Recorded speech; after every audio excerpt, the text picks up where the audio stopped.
기도가 아주 감동적이고 마음에 많이 와서 닿았습니다. 기도대로 여러분들 삶에 열매가 있으시기를 바랍니다.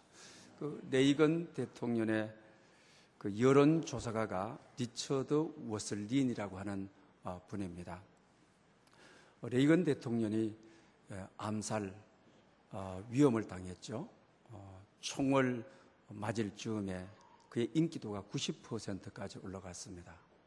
그러나 1982년도에 불경기가 오면서 인기도가 아주 떨어지게 되는 것입니다. 그래서 이 여론조사가에게 레이건이 묻죠. 리처드, 요새 여론이 어떤가라고 하니까 각하 좋지 않습니다. 얼마나 좋지 않느냐라고 하니까 32%로 떨어졌습니다. 그때 레이건이 얼굴에 미소를 지으면서 이런 이야기를 했다고 하는 것입니다. 리처드, 걱정하지 마. 내가 그곳에서 총알을 한 번 더 맞지 뭐. 이렇게까지 여유가 있었다라고 하는 것입니다. 유머가 있었다고 하는 것이죠. 레이건은 영화 배우로서 대통령이 됐지만 자기를 아주 겸손하게 그렇게 낮춤으로 사람들을, 보통 사람 같으면 총알 한 번 더 맞아가지고 지지도 높이겠다 이런 말을 할 수는 없는 것이죠. 굉장한 여유가 있는 지도자였음을 알게 되는 것입니다. 우리가 여유가 있다, 마음을 낮춘다, 이것은 바로 감사하는 마음이라고 하는 것입니다. 월터 그린이라고 하는 분이 계십니다. 이분은 해리스 컨퍼런스 센터에 25년 동안 미국에서 근무하게 됩니다. 그리고 그 이후에 이 회사가 굉장히 미국에서 유수한 회사가 됩니다. 자기 아버지가 일찍 세상을 떴는데 53세에 세상을 떴습니다. 자기 자신이 53세가 되고 나니까 아버지보다 더 살게 되는 거죠. 그 하루하루가 덤으로 살아가는 하나님의 선물인 것처럼 느껴졌습니다. 그러면서 자기 인생에 대해서, 삶과 죽음에 대해서 깊이 고민하게 됩니다. 그러다가 접하게 된 책이 우리나라에도 들어와서 베스트셀러가 됐던 머리와 함께하는 화요일이라고 하는 책이 있습니다. 그 다음 포시가 쓴 마지막 강이라고 하는 책이 있죠. 그리고 오 켈리가 쓴 인생이 내게 준 선물이라고 하는 세 책을 대하게 됩니다. 이 책의 다 공통점은 우리 인생의 마지막에는 생각과 마음을 말로 표현해야 되는 순간이 온다라고 하는 것입니다. 이 머리와 함께하는 화요일이라고 하는 것은 인생의 수명을 다한 늙은이에 대한 이야기입니다. 그러나 뒤에 있는 두 권의 책은 의사로부터 젊은 날에 시한부 생명이라고 하는 통보를 받은 것입니다. 그래서 삶과 죽음에 대해서 진지하게 생각을 하게 되면서 이 책들은 다 이런 질문을 던지게 됩니다. 당신이 오늘 갑작스러운 일을 당했을 때 후회하지 않았는 삶을 살 수가 있느냐? 오늘 당신 앞에 갑작스럽게 죽음이 있다고 했을 때 고마운 분들에게 고마움을 전하지 못한 후회가 없는가? 이 물음에 대한 깨달음, 답을 주는 것이 감사로 움직인다라고 하는 월터 그린의 책이 있는 것입니다.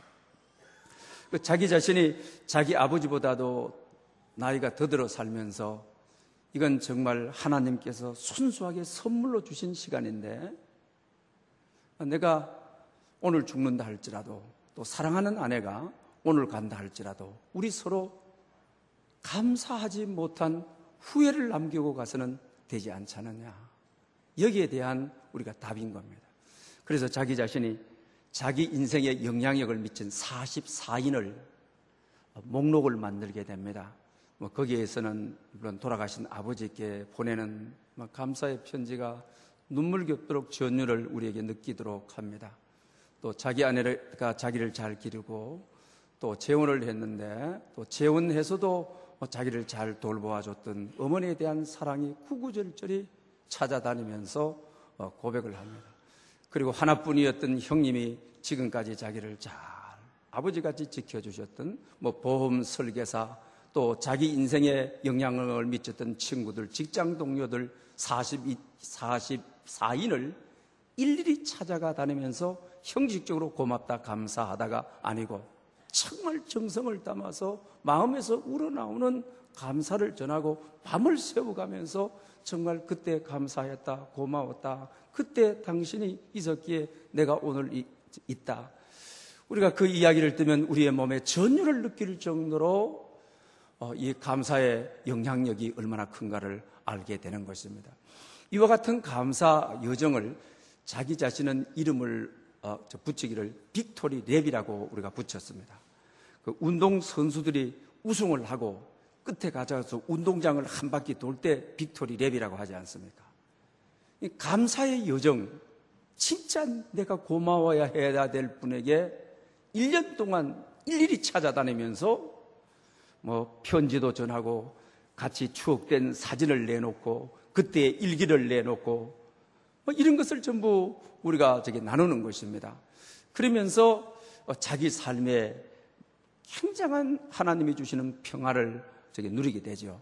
그러면서 이런 이야기를 마지막으로 하게 되는 것입니다. 감사는 자기 마음을 움직이는 거다. 또 상대의 마음을 움직이는 거다. 감사는 사람을 움직이는 거다. 세상을 움직이는 힘이 있다. 당신 다른 사람을 움직이고 싶으냐? 세상을 움직이는 성자가 되고 싶으냐? 그러면 오늘부터 당장 감사의 여정을 출발하라. 감사가 당신의 삶을 지배하도록 하라. 이런 말을 하고 있는 것을 봅니다. 그런데 미국 사회에서 자기는 단순히 오늘 당장 죽게 되게 되면 고마워해야 될 사람에게 고맙다는 말을 전달하지 못하고 죽는 것이 너무 후회스러워 시작했는데 이것은 등불이 되었습니다. 자기가 전했던 사람이 너무 감동을 받아 이 사람이 또 감사 여정을 떠나게 되는 것입니다. 또 다른 감사의 사람을 찾아다니게 감사가 감사를 낳고 감사가 감사를 불러들이는 감사의 불꽃이 미국 전역으로 펴지는 이런 놀라운 경험을 자기 자신은 하게 되는 것을 소개하고 있는 것을 봅니다. 저희 교회가 금년 늘 감사 1호둘둘 감사 운동을 전개하고 있습니다. 여러분 가정에 우리 교회에 여러분들이 정말 감사의 사람이 되므로 감사의 등불이 되어 여러분들의 가장 모든 식구들이 또 감사의 여정을 출발하고 그들이 감사하는 사람들이 또 감사의 여정을 출발하는, 그래서 우리 삶의 감사와 축복과 은혜의 리레이가 계속 이어지는 그런 역사가 여러분에게 있으시기를 축복합니다. 누가복음 22장에 보게 되게 되면 이 베드로는 굉장히 다혈적인 사람이었습니다. 그래서 주님 앞에서도 그렇게 말을 하게 되죠. 내가 감옥에 가더라도 주님을 사랑합니다. 내가 죽기까지 주님을 사랑합니다. 그런데 주님께서 그 말을 딱 가로막으면서 오늘 밤 닭이 울기 전에 너가 나를 3번 부인하리라. 자기 자신은 절대로 그런 사람이 아닐 거라고 자기 자신에 대한 확신이 있었습니다. 자기 자신은 11명의 다른 제자들의 헌신을 다 합한다 할지라도 수제자로서 내 믿음 따라올 사람은 없다, 내 헌신 따라올 사람이 없다고 아주 자부하던 사람입니다.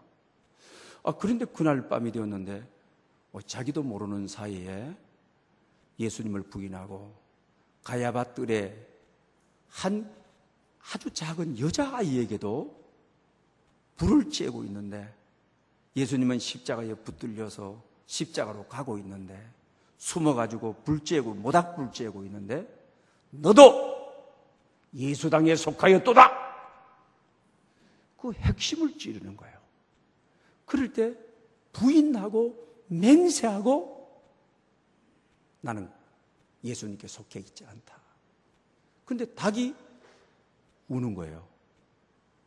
그때 주님의 말씀이 생각이 나가지고 바깥으로 나가서 통곡하며 울었더라.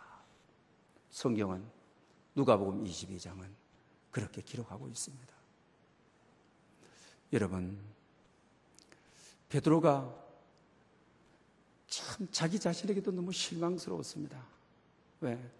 자기는 용기 있는 사람이었거든요. 근데 자기 자신이 이렇게 될 줄 자기 자신도 몰랐어요. 그리고 또 예수님께는 더 말할 필요가 없습니다. 너희들이 등을 돌릴 날이 온다 했을 때, 주님, 그런 일은 절대로 없을 것입니다. 주님 감옥에 가면 내가 감옥도 가고 죽으시면 내가 죽는 데까지 같이 가겠습니다. 이렇게 말했던 그가 주님을 어떻게 뵐 수 있습니까? 또 거울로 자기 얼굴을, 자기를 속인 자가, 자기가 자기를 알지 못한 자가 어떻게 거울로 자기 자신을 볼 수 있겠습니까? 주님을 너무 실망시켰습니다. 자기 자신에게 대해서도 자기 자신은 너무 실망이 되었습니다. 그리고 자기의 수치감이 이루 말할 수가 없는 것입니다. 그때 본문에는 그런 명확한 기록은 없습니다. 그러나 다만 우리가 추상하기로는, 유치하기로는 요나가 첫 번째 실패를 하고 두 번째, 한 번의 기회를 주신다면 내가 감사로의 목소리로 하나님께 제사를 드리고 나의 성원을 주께 갚겠다고 하였습니다. 베드로 역시 이 첫 번째 기회에 대해서는 자기가 무너졌습니다. 세상도 무너져 버렸습니다. 자기 자신을 믿을 수가 없습니다. 주님께 너무 수치를 안겨들었습니다. 자기 자신은 이루 말할 수 없이 수치감을 느끼고 있습니다. 이렇게 되었을 때 베드로 역시 주님, 한 번의 기회를 더 주십시오. 이 철저하게 내가 무너져 버리고 또 다른 사람 건세 앞에 주님을 부인한 것이 아니라 한 여자 소녀에게 부인한 이 나약함을, 이 잘못됨을, 나도 모르게 잘못되어 간 이 밤을 다시 한번 회복할 수 있도록 기회를 주십시오. 그 기회가 온다면 내가 멋지게 잘해보겠습니다. 진짜 감옥도 가고 주님 죽는데 순교도 하는, 그렇게 하겠습니다. 이런 마음을 가졌을 것입니다. 그런데 오늘 본문에 두 번째 기회가 진짜로 왔습니다. 첫 번째는 정말로 가야바 뜰에서 겁이 나가지고 로마 공회에 이 칼바람에 예수님을 십자가에 못 박는 이 엄청난 이 위협 앞에 모닥불 쬐며 부인했던 그가 하나님 두 번째 기회를, 그래서 오늘 설교의 제목이 감사로 두 번째 기회, 감사할 수 있는 두 번째 기회. 오늘 본문에 보게 되면 공회에서 어떻게 했습니까? 그 무서웠던 공회에서 한 사람이 병을 곤침을 받았습니다. 공회의 권세가 베드로와 요한을 향하여 누구의 이름으로 곤쳤느냐? 그의 이름이 뭐냐? 오늘 본문에 그러죠? 옛날 같으면은 그 권세 앞에 세 번 모른다고 부인해야 된 건데 서원을 했기 때문에, 약속을 했기 때문에 내 인생에 감사할 수 있는 기회를 한 번만 더 주신다고 한다면, 그래서 오늘 뭐라고 하냐? 성령이 충만하여 이스라엘의 간원과 장로들아, 아주 호통을 그냥 치는, 자기를 십자가에 못 박았던 세력들을 향하여 호통을 치는 것입니다. 오늘 이 병이 나은 사람에 대하여 너희들이 누구의 이름으로 구원을 받았느냐고 물른다면 너희가 십자가에 못 박인 예수, 그를 사흘 만에 살리신 하나님의 능력이, 예수의 이름이 이를 건강하게 하여 너희 앞에 세웠느니라. 이게 보통입니까? 죽이려면 죽여라, 잡아가려면 잡아가라. 공회의 권세 앞에 이놈이 이게 어디라고 지금 이게 누구의 이름으로 병 고쳤느냐고 하는데 너희가 십자가에 죽인 예수의 이름으로. 얼마나 용기 있어. 그러면서 너희가 버린 모퉁이의 돌이, 건축자의 모퉁이의 돌이 집 모퉁이의 돌이 되었느니라. 그러면서 구원받을 이름은 천하에 주신 일이 없는데 주 예수의 이름으로 구원을 얻느니라. 이게 얼마나, 여러분, 하나님은 자비롭고 긍휼이 많으시고 친절하셔서 두 번째 기회를 주신다고 하는 것입니다. 두 번째 기회는 진짜로 멋있게 해냈습니다. 정말 자기 몸을 던져 자기 몸을 불살라 순교하기로 각오하고 첫 번째 주님이 들릴 만한 거리에서 모닥불 쬐면서 주님을 부인하는 거, 주님이 자기를 보셨을 텐데 이 수치, 이 아픔 만회했습니다. 주님을 사랑한다는 것을 이 건세 앞에, 이 로마 공의 앞에 내가 해냈습니다. 그러면서 이 순간을 얼마나 감사했겠습니까? 이 순간을 얼마나 겸손했겠습니까? 이 얼마나 감격했겠습니까? 주님, 지난번에는 못했습니다. 지난번에는 겁쟁이요. 그러나 오늘 본문에 성령이 충만하여 이것이 전제로 깔고 있습니다. 내게 할 수 있도록 성령의 기름 부어주셔서, 내가 할 수 있도록 성령의 능력 주셔서 내가 해냈습니다. 오히려 이 대적들을 비웃다시피 유머 형식으로 너희들이 십자가에 못 박은 예수, 이 건세 앞에 이렇게 나올 수 있습니까? 건세 앞에 이렇게 대들 수 있습니까? 이 얼마나 무서운 건세인데 이 건세 앞에 눈 하나 깜짝하지 않고 이렇게 성령의 불을 토해낼 수 있습니까? 그리고 자기 자신은 내가 해냈다. 또 유대인들에게도 유대인들이 자기를 예수 당이나 했을 때 여기 숨어다니고 저기 숨어다니고 모닥불 쬐고 얼마나 부끄러운 일입니까? 기독교 박해자들 앞에서도 구원받을 이름은 예수뿐이라 이렇게 전할 수 있는 거. 유대인들 앞에도 베드로가 내가 얼마나 주님을 사랑하고 있는지 주님 앞에도 보여드렸고, 기독교를 박해하던 공회 앞에, 로마 관리인들 앞에, 그 당시 전통적인 기득권층의 장로들 앞, 십자가에 못 박은 앞선 장로들 앞에도 관리들과 장로들아라고 하는 것처럼 그들 앞에도 내가 믿음이 있다는 거, 내가 주님을 사랑한다는 거, 이거 보여줬다고 하는 것이 얼마나 감사하게, 얼마나 감격하겠습니까? 얼마나 겸손했겠습니까? 그런데 하나님은 이런 자에게 감사가 감사를 낳는다고 두 번의 기회로 끝나는 것이 아니죠. 세 번의, 사도행전 4장에 보면 세 번째 기회를 줍니다. 이때에 감옥 갇혔다가 내보내주면서 앞으로는 다시는 예수의 이름으로 말하지 말아라. 그 다음에 앞으로 예수의 이름으로 말한다면 더 큰 위협이 있을 거라고 협박을 해서 내보냈죠. 그런데 그는 어떻게 됐습니까? 4장에 보게 되면 예수의 이름으로 능력받는 것을 합당한 자로 여겨 기뻐하였느니라. 할렐루야!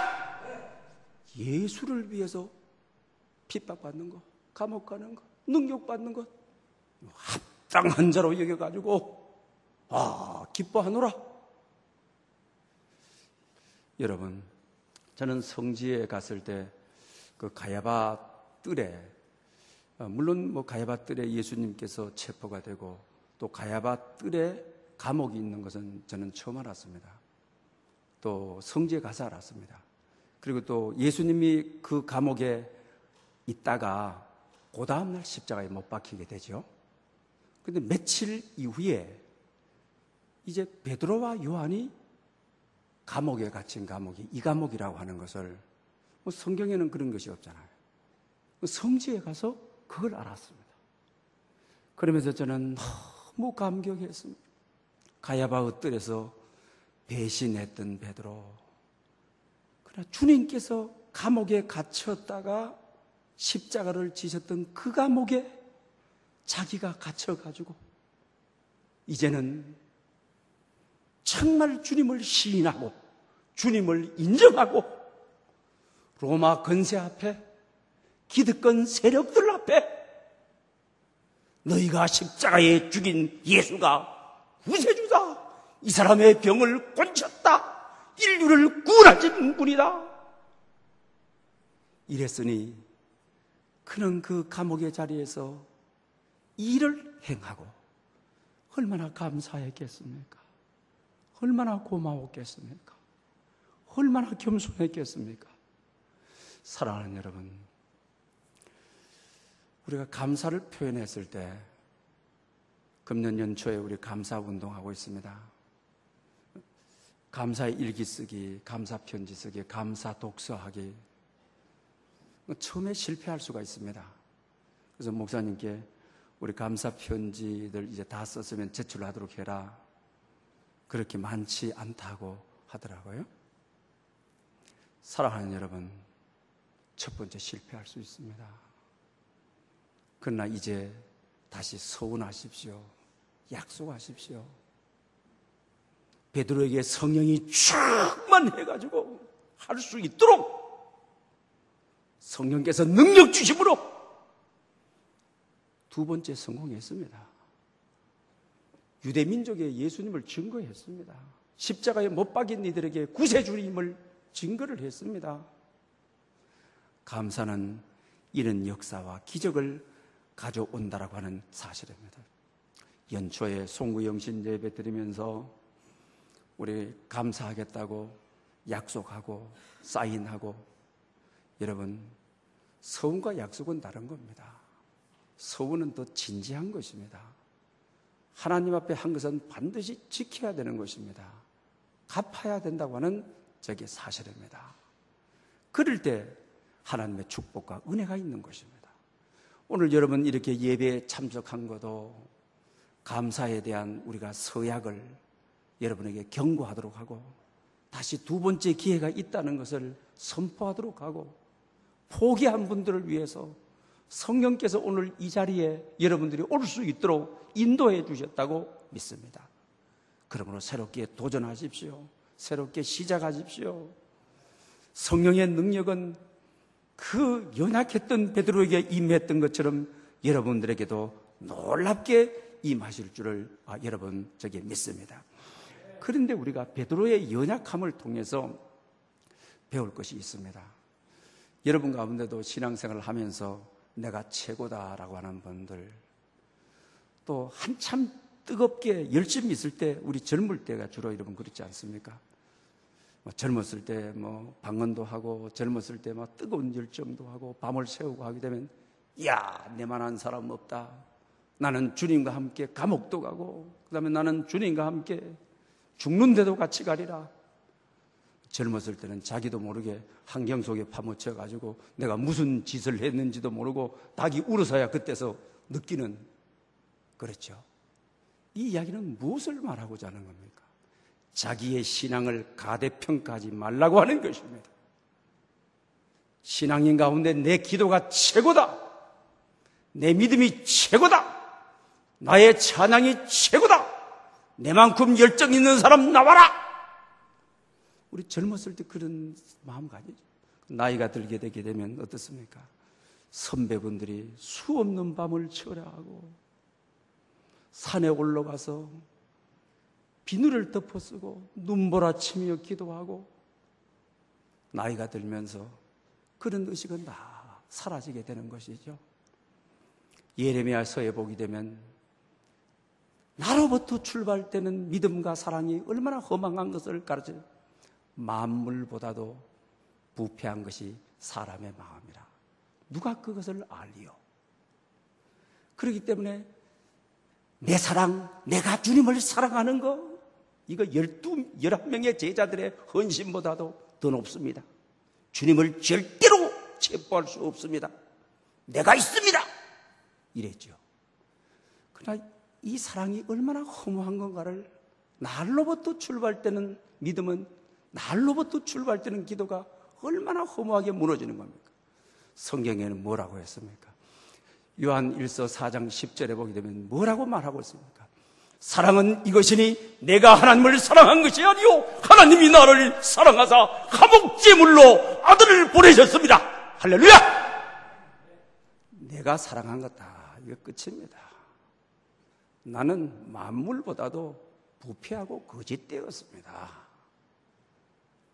사랑은 하나님이 나를 사랑해서 하나님과 너를 아버지와 아들 관계 화목제물이 되게 하기 위하여 아들을 보낸 하나님이 나를 사랑하는 것을 잡고 나가는 것이 이게 믿음이지. 나로 출발된 믿음은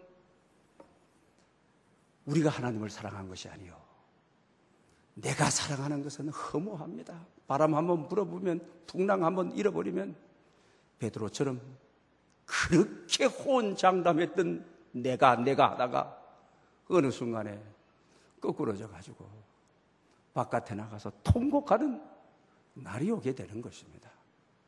그러므로 여러분, 사랑은 어디에서 출발되는 것이냐? 믿음은 어디서부터 출발하냐? 위로부터. 당신이 나를 사랑하여 독생자를 보내줘 그를 믿음으로 구원 얻게 한 당신의 사랑이 너무 큽니다. 당신이 믿음 주셔서 감격하고 감사할 뿐입니다. 이게 믿음이지. 나가 내 사랑, 내 믿음, 이거는 다 헛된 이야기임을, 거짓된 이야기임을, 부패한 이야기임을 예레미야 17장에 예레미야는 가르쳐주고 있는 것을 보게 된다고 하는 사실입니다. 김재엽 교수가 연세대학에 있는 분이 우리 고마워라고 하는 말을 많이 쓰는 노인들을 30인을 대상으로 연구를 했습니다. 그런데 그 암이 걸리는 율이 아주 낮더라는 겁니다. 또 노화가 예방되더라는 거예요. 그래서 서로가 부부가 출퇴근하면서 사랑해, 미안해, 고마워 서로 매일 안아주고 또 그렇게 메시지를 계속 또 사랑하는 아들이 직장에 갈 때도 어떻게 하냐, 고마워, 사랑해, 미안해 이런 말을 환경에 따라서 잘 쓰는 사람들은 그 혈액 산화성 스트레스 지표가 50% 감소되더라는 겁니다. 그러니까 50% 젊어지더라는 거예요. 그러니까 우리 혈액이 산화되면 안 되잖아요. 그죠? 산화되면 저기 늘른다는 거죠. 산화를 방지해 줘야 되는 거죠. 그런데 감사하는 사람들은 오늘 여기 항산화 능력 지표가 30% 증가하더라는 겁니다. 그러니까 몸이 산화가 안 되는 거예요. 몸이 늙지 않는 거예요. 그 요새 메리스 난립니다. 그죠? 이게 지금 우리나라에 어떤 중국은 메리스 환자 들어보냈다고 우리나라에게 지금 배상 청구하겠다고 홍콩도 지금 그러고 있습니다. 이게 또 일반적으로 접촉을 통해서 2m 안에 접촉을 통해서만 감염되는데 공기 중에 감염될 위험성이 있다 해서 지금 국가가 굉장히 위기 중에 있습니다. 치료 질병이 없습니다. 방법이 없습니다. 엄청난 재앙을 가지고 올 수 있는 것입니다. 여러분, 오늘 옆에 있는 분에게 감사해요, 고마워요. 우리 인사합시다. 시작. 감사해요, 고마워요. 이러면은 30%가 세균이 내 안에 못 들어온다. 젊어진다. 항체가 우리에게 30%가 더 생겨가지고 어떻게 하냐. 질병이 우리에게 들어오지. 노화를 방지해 주더라는 것입니다. 이것은 여러분 영국 열가임을 하면 우리가 감사하는 것만큼 행복한 것입니다. 행복한 것만큼 감사하는 사람들인 것입니다. 쌍둥이 형제가 있었습니다. 한 아이는 늘 입에 불평 원망을 달고 삽니다. 그런데 한 아이는 입만 벌리면 감사가 넘치는 것입니다. 그래서 아버지가 일부러 불평하는 아이에게는 게임기를 아주 최신형을 사다 줬습니다. 그리고 둘째 아이에게는, 늘 감사하는 애에게는 토끼똥을 사다 줬습니다.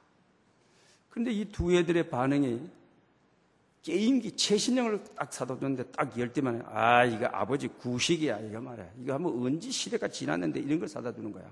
벌써 시대가 뒤떨어진 거야. 최신형을 사다 줬는데도 그렇게 불평하더라는 겁니다.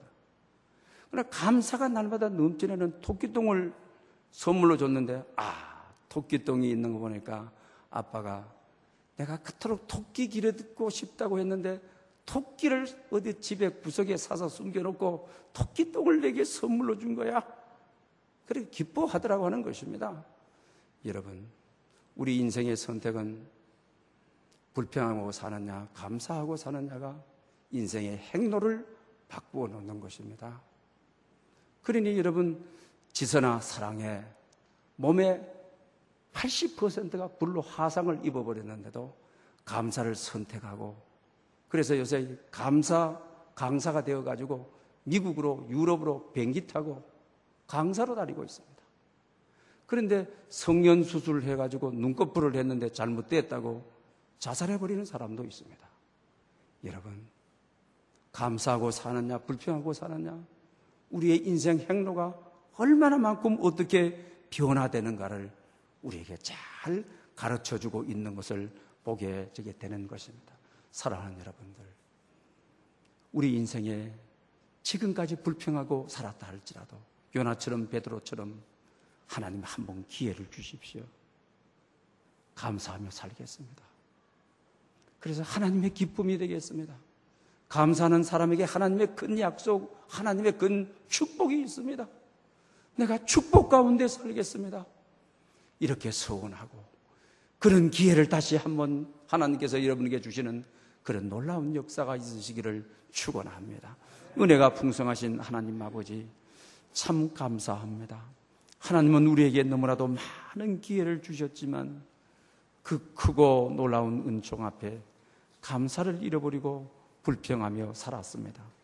베드로가 자기도 모르는 사이에 주님을 부정한 것처럼 우리 삶이 의식하지 못한 사이에 불평 불만꾼이 되고 말았습니다. 성령 하나님 기름 부어 주셔서 감사의 사람으로 회복되게 하시고 그리스도의 은총에 감격함으로 남은 생애가 행복하고 건강하게